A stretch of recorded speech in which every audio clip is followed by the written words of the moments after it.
Salut tout le monde, j'espère que vous allez super bien. Aujourd'hui on se retrouve pour une vidéo un peu spéciale parce que je sais pas si vous le voyez, mais peut-être, mais sur mon compte Instagram je monte pas mal d'ordinateurs et aujourd'hui je voulais faire une vidéo pour montrer qu'on peut faire un ordinateur pour pas extrêmement cher avec des super bonnes perfs.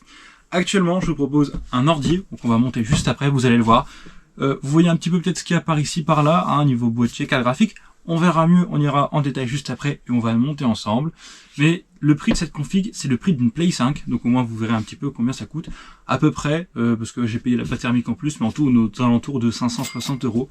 À savoir que j'ai tout acheté d'occasion. Voilà, donc on est parti, on va monter tout ça et on va discuter un peu des processeurs, de la RAM, de la carte graphique, etc. et du boîtier. Voilà, on se retrouve tout de suite.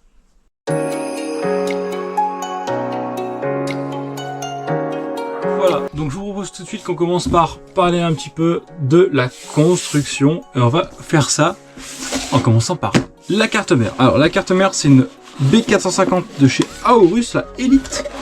Hop, elle est magnifique. Alors j'ai tout acheté d'occasion. J'ai deux câbles SATA qui ont été donnés par le vendeur. Merci à lui.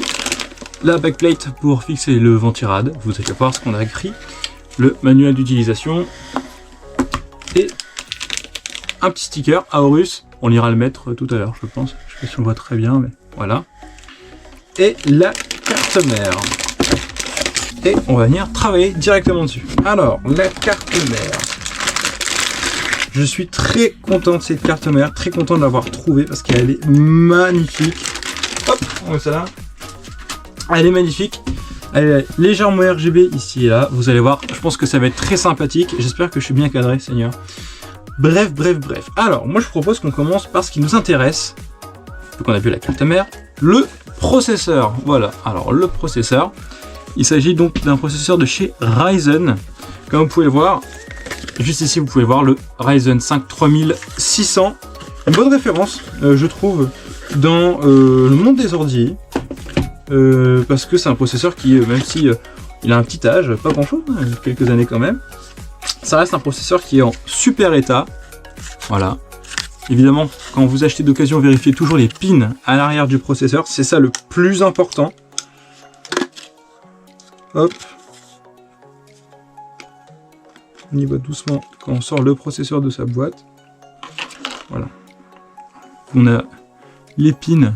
Hyper important de vérifier s'ils sont en bon état. Donc, pour installer un processeur, on lève la petite languette juste ici. Et chez les Ryzen, le mot Ryzen, qui est juste ici en fait, va vers la RAM. Donc on plaque vers la RAM. Et on va venir rabattre et plaquer. Voilà. Alors on s'assure que le processeur ne bouge plus. C'est le cas, il ne bouge plus. Donc pour ce build, on va garder le ventirad stock AMD. Voilà. Il fait café. Si on veut, on peut le peindre pour faire un peu style, mais bon, après pour 20 € sur Amazon, on pourra trouver un très bon ventirad, hein, pour une vingtaine d'euros, RGB, non RGB, enfin, comme vous souhaitez. Donc pour installer le ventirad, on ne le met pas directement. Ce qu'on va faire d'abord, c'est devoir appliquer de la pâte thermique. Alors, la pâte thermique. Vous savez, j'ai acheté cette pâte thermique à côté de chez moi, voilà, j'ai acheté 7 € parce que maintenant avec les frais de port sur Amazon, bah, ça reviendrait limite plus cher. Juste avant, on va installer la petite backplate. Voilà, qui va venir juste derrière la carte mère en fait. Donc on va soulever la carte mère. Voilà, on passe ça ici et on va mettre dans les trous. Hop, voilà, les 4 petits points qui ressortent. Alors, pour la pâte thermique, il y a plusieurs écoles. Alors, il y a ceux qui aiment faire un petit point, voilà, que ceux qui aiment mettre 5 points, des barres. Bref, nous dans notre cas, on va faire un petit point au milieu.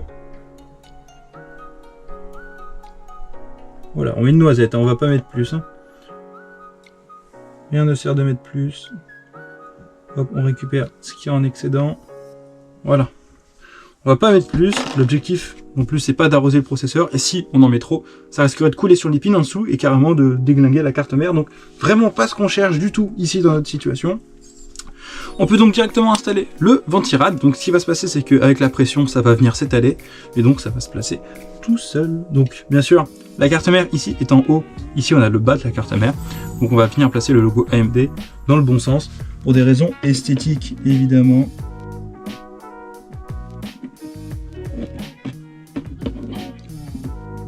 Voilà. Une fois que les vis sont placées au niveau des bonnes zones, voilà, donc dans les petits trous,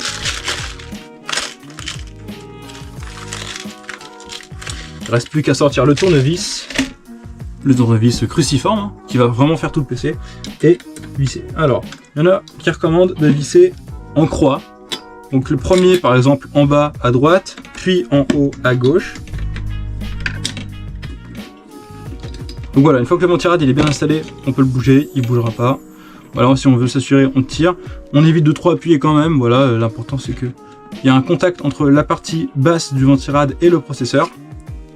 Et donc ce câble juste ici, ça permet de réguler la vitesse du ventirad. On va venir directement l'installer en haut, juste là, sur le petit CPU fan. Je vais peut-être lever la carte mère pour qu'on voit mieux. Voilà, le petit CPU fan qu'on voit, qui est la prise DJ pour le ventirad, la vitesse de rotation du ventirad. C'est grâce à ça que si le processeur chauffe, le ventilateur va accélérer pour mieux réchauffer, enfin refroidir, pardon. Donc là, c'est branché. Ce qu'on peut aussi venir installer, c'est nos RAM. Alors la RAM, je l'ai eu en combo avec la carte mère. En tout, j'ai dû payer 120 €. Voilà. Donc pour la RAM, de la Corsair DDR4, la Pro Vengeance RGB en 3000 MHz case, c'est de la case 15 de ce que j'ai cru voir tout à l'heure en regardant voilà, sur les RAM. Donc c'est de la très bonne RAM pour la DDR4 en tout cas. On aurait pu prendre de la 3200, c'est sûr, mais bon, pas forcément l'utilité. Hein. La 3000 c'est très bien aussi. Hop, donc on va venir déballer.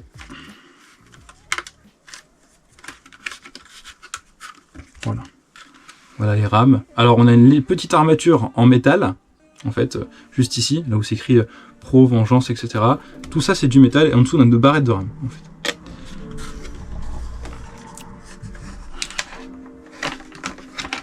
Donc on a la RAM de chez Corsair, l'autre côté de la RAM.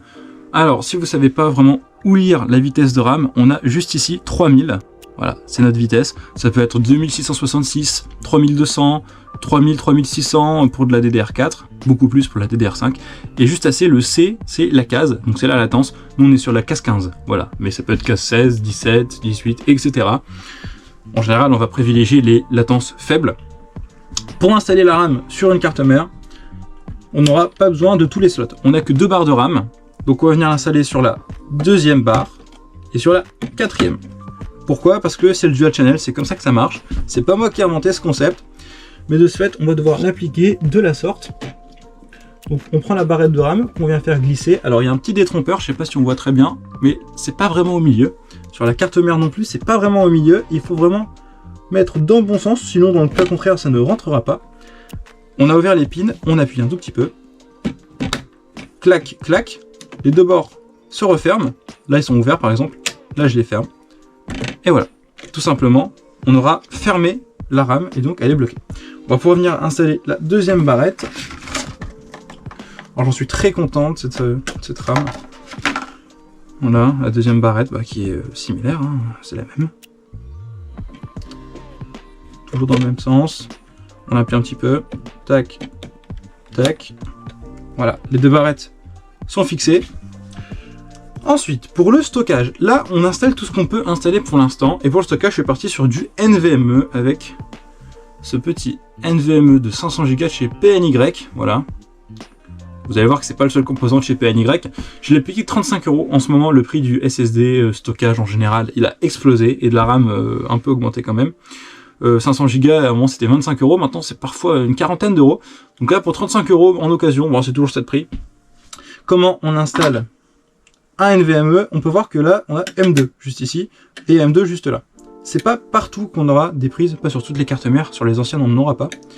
En général on peut en avoir une, deux, voire trois.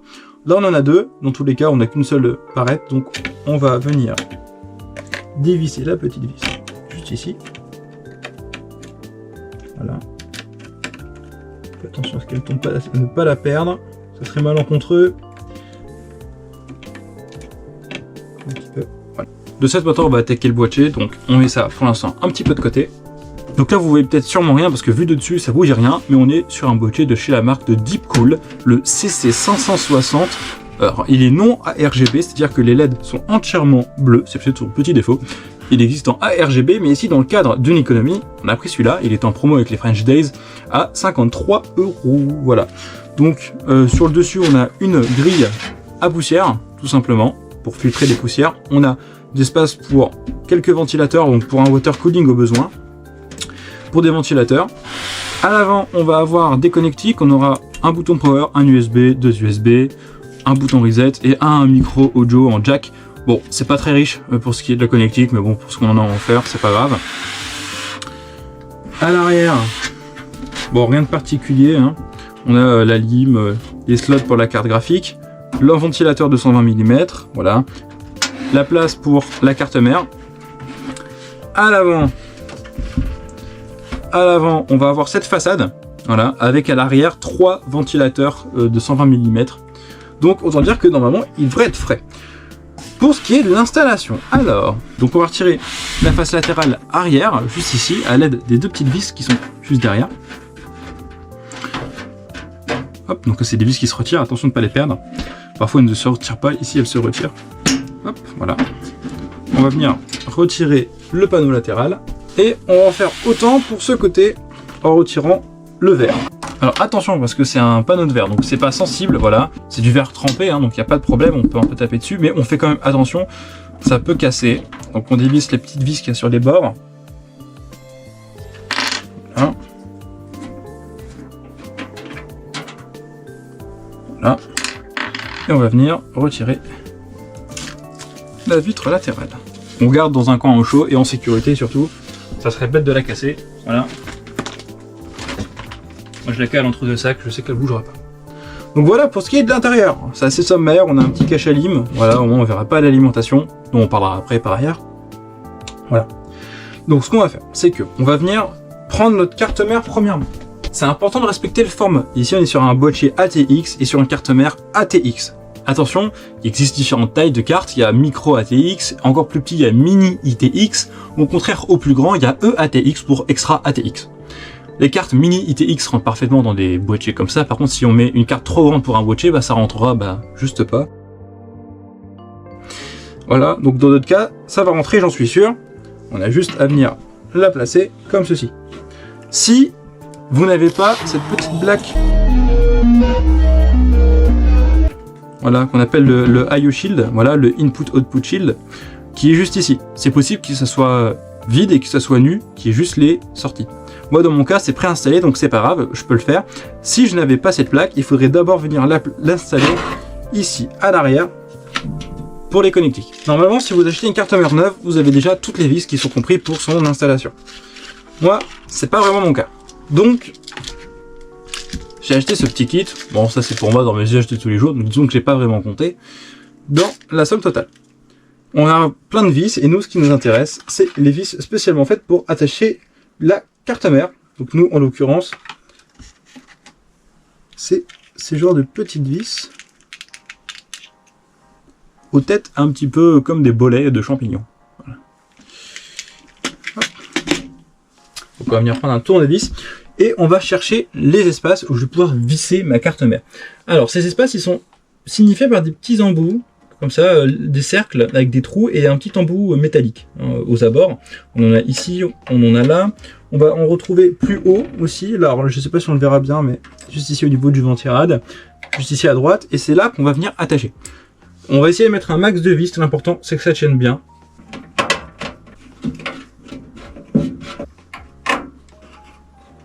Voilà, donc là j'ai installé les petites vis.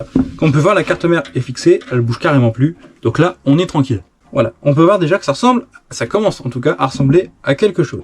Une fois que c'est assez, on va venir prendre la carte graphique, qui est vraiment dans un état nickel d'ailleurs. Et on va venir l'installer. Alors pour faire ça, là admettons que c'est verrouillé, on va venir appuyer sur ce petit loquet. Ça ouvre, on entend un petit clac. Et on va venir installer donc cette partie-ci, voilà, dans la rainure. Et en mettant la partie métallique à l'arrière de l'ordinateur. Hop.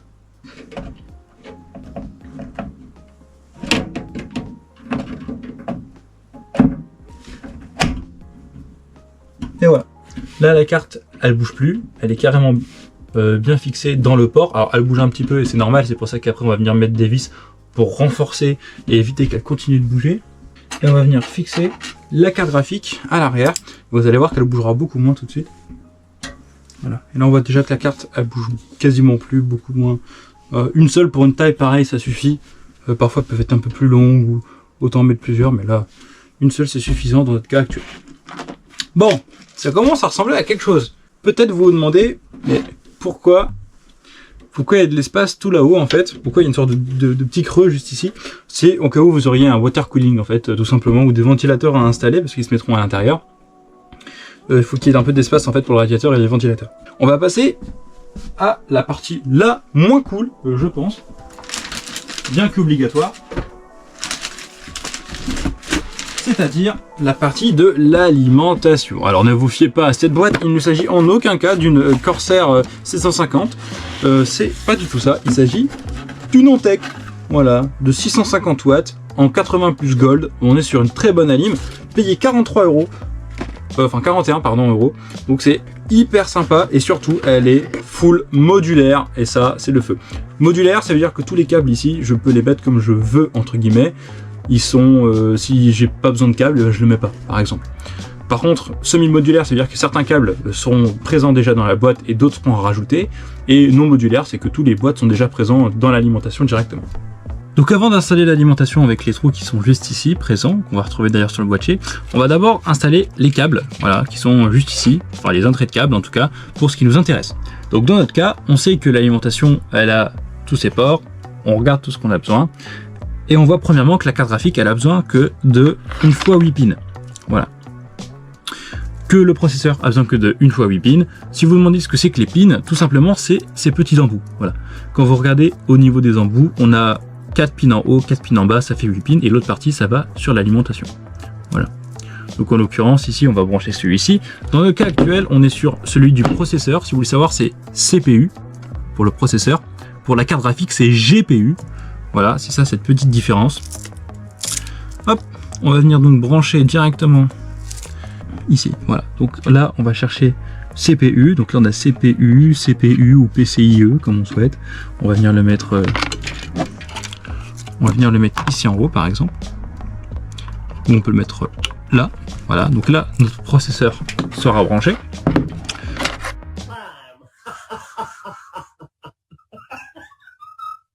Donc là, ça y est, le PC il est totalement branché, voilà, il est ici, je l'ai branché à un clavier souris, on s'en fiche, à un écran, et on va voir s'il s'allume tout de suite. Je vous propose qu'on regarde ça. Allez, c'est parti. Ah d'accord, ça faut appuyer là.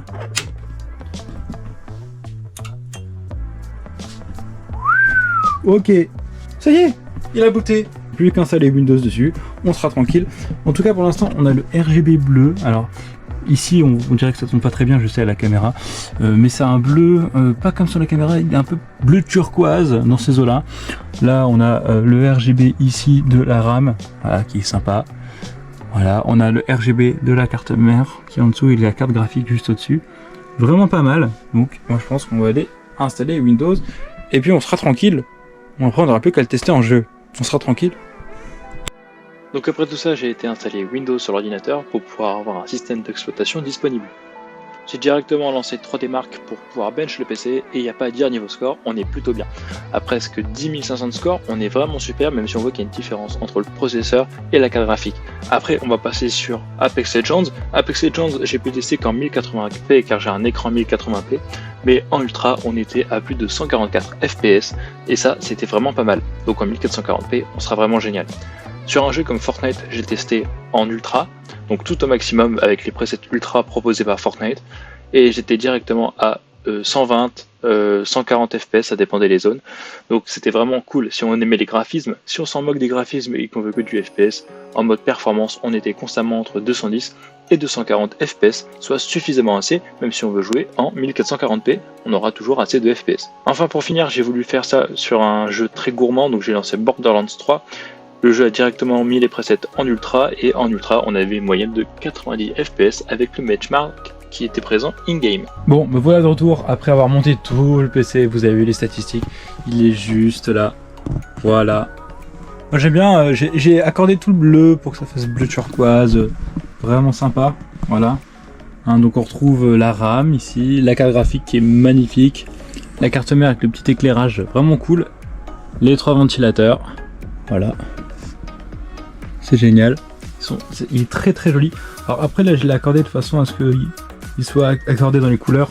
Mais bon, en soi, quand je le réinitialiserai, il sera vraiment plus comme ça. Donc voilà, je suis vraiment content d'avoir pu vous montrer qu'on peut faire un ordi vraiment performant au prix d'une PS5, tout simplement. On aurait pu faire quelques upgrades, c'est sûr, mais on aurait dépassé le prix de la Play 5. En tout cas, pour ce PC, que ce soit en 1080p ou en 1440p, on voit qu'il gère plutôt bien. On a déjà presque 140 fps en ultra à fond sur Fortnite, en rien qu'en 1080p. Donc bon, si on baisse un peu, on pourra jouer dans des bonnes conditions sur Fortnite en 1440p. Si on veut, on passe en mode performance, si on s'en fout des graphismes. Et là, carrément, même en 1080p, on est à 210, 240 fps. En 1440p, on sera facilement à 150, 180. Facilement. Sur Apex, tout simplement, j'étais bloqué à 144 fps. Je pouvais pas aller plus haut parce que je l'ai mis sur ma télé. Et du coup, c'était un 50 Hz. Soit, c'est pas grave. Mais ça veut dire qu'on pourrait largement dépasser ça. Et je sais déjà qu'avec mon autre PC, avec ma 4060, je suis déjà à 165 Hz constant. Donc, clairement, on peut les dépasser. En 1440p, ça sera pareil. Pour tous les jeux compétitifs du style, comme j'ai dit, Fortnite, Apex, mais aussi des jeux comme LoL, comme Valorant, comme Counter-Strike, on va être hyper large niveau FPS, ça va être nickel, que ce soit en 1080p ou en 1440p.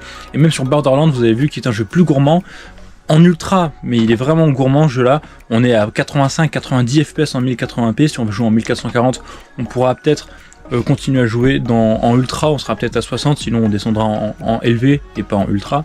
Mais je veux dire, le PC est vraiment génial. Voilà, donc la vidéo elle touche à sa fin.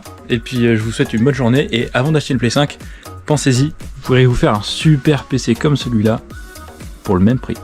Voilà.